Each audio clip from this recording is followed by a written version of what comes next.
હાલો friends, આજે આપણે બનાવીશું બટેટાનો મસાલાવાળા શાકની રેસીપી। તો તેના માટે આપણે 3 બટેટા લીધા છે।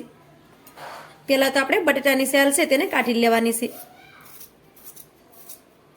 તો આ રીતે આપણે બધા બટેટાની સેલ છે તેને કાઢી લેશું। તો આ રીતે આપણે બટેટાની સેલ છે તેને કાઢી લીધી છે। હવે આપણે બટેટામાંથી લાંબી સ્લાઇસ કરવાની છે। આ રીતે બટેટાને આપણે લાંબા ટુકડામાં કાપવાનું છે। તો આ રીતે આપણે બટેટાને લાંબા ટુકડામાં કાપી લઈએ અને બટેટાને આપણે પાણીમાં જ રાખતું જવાનું, જેથી કરી બટેટા આપણા કાળા ન પડે।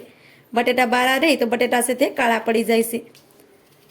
તો આ રીતે બટેટાને આપણે લાંબા ટુકડામાં કાપી લીધું છે। હવે આપણે આવી જ રીતે બીજા 2 બટેટા છે તેને પણ કાપી લેશું। આ રીતે આપણે બધા બટેટાને લાંબા ટુકડામાં કાપી લીધા છે। હવે બટેટાને આપણે પાણીથી સારી રીતે ધોઈ લેશું। બટેટાને આપણે પાણીથી સારી રીતે ધોઈ લીધા છે। હવે બટેટાને આપણે આ રીતે પાણીમાં જ રહેવા દેશું અને તેના માટે એક મસાલો બનાવી અને રેડી કરીશું। ગેસ ઉપર આપણે એક આ રીતે પેન રાખી દીધું છે। હવે તેમાં આપણે 1 ચમચી ભરી અને સિંગના દાણા નાખી દઈએ। થોડીક આપણે કસૂરી મેથી નાખી દઈએ।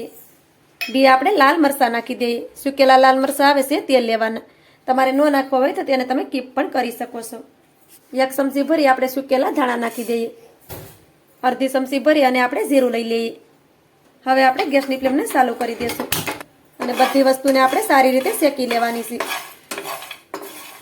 બધી વસ્તુ આપણી સારી રીતે શેકાઈ ગઈ છે। ગેસની ફ્લેમને આપણે ધીમી કરી દઈએ અને બધી વસ્તુને આપણે એક થાળીમાં કાઢી લઈએ। હવે તેને આપણે ઠંડી કરવા માટે રાખી દઈએ। હવે આપણે ગેસ ઉપર એક કઢાઈ રાખી દીધી છે। કઢાઈમાં આપણે 2 પાવડા ભરીને તેલ નાખી દઈશું। તેલને આપણે સારી રીતે ગરમ થવા દઈએ। તેલ આપણું સારી રીતે ગરમ થઈ ગયું છે। હવે તેમાં આપણે રાઈ નાખી દઈએ। થોડુંક આપણે જીરું નાખી દઈએ। થોડાક આપણે મેથીના દાણા નાખી દઈએ। 2 ચપટી જેટલી આપણે હિંગ નાખી દઈએ। જીરું ને રાઈ પણ આપણે સારી રીતે ફૂટી ગયા છે।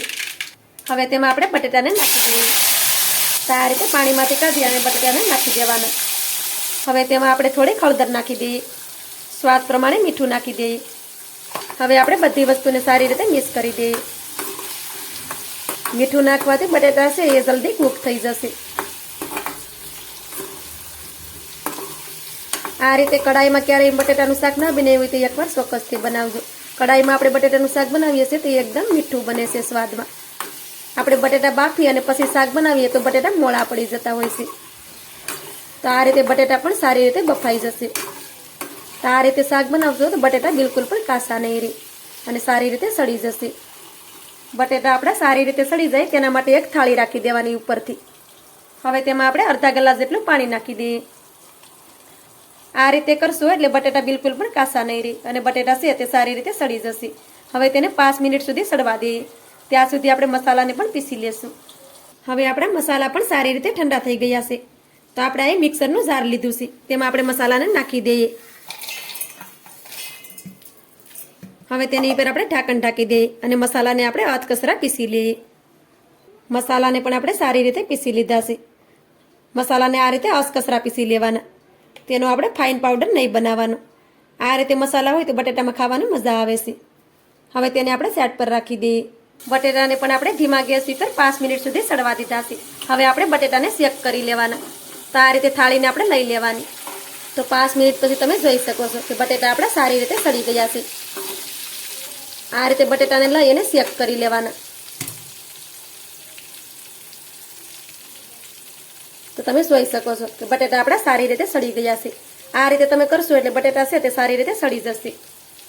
હવે તેમાં આપણે થોડુંક કશ્મીરી લાલ મરચું નાખી દઈએ, તે વધારે તીખું નથી હોતું। અને આપણે મસાલા બનાવીને રાખ્યા છે તે પણ તેની સાથે નાખી દેશું। હવે આપણે બધી વસ્તુને સારી રીતે મિક્સ કરી દેશું।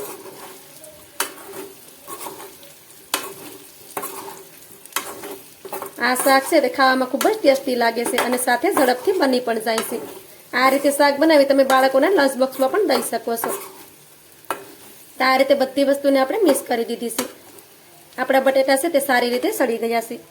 હવે તેમાં આપણે 1 જ ચમચી જેટલું પાણી નાખશું, વધારે પાણી આમાં નથી નાખવાનું। હવે તેની ઉપર આપણે ઢાંકણ ઢાંકી દઈએ। ઢાંકણ ઢાંકી અને ધીમા ગેસ ઉપર 1 જ મિનિટ સુધી પાકવા દઈએ, જેથી કરી આપણા મસાલા બધા સારી રીતે સડી જાય। શાકને આપણે ધીમા ગેસ ઉપર 1 મિનિટ સુધી સડવા દીધું છે। ત્યાર પછી આપણે ઢાંકણ ખોલી અને શાકને જોઈ લેશું। તો શાકને તમે 1 મિનિટ પછી જોઈ શકો છો કે આપણા મસાલા પણ સારી રીતે સડી ગયા છે અને શાકને પણ તમે જોઈ શકો છો। આ રીતે શાક બનાવશો તો આ મસાલાની સુગંધ પણ પૂરા રસોડામાં આવશે। જે બટેટા ખાવાનું નામ નહીં લેતા હોય તે પણ આ શાક ભાળી અને માગીને ખાશે, એટલું આ શાક ટેસ્ટી બને છે.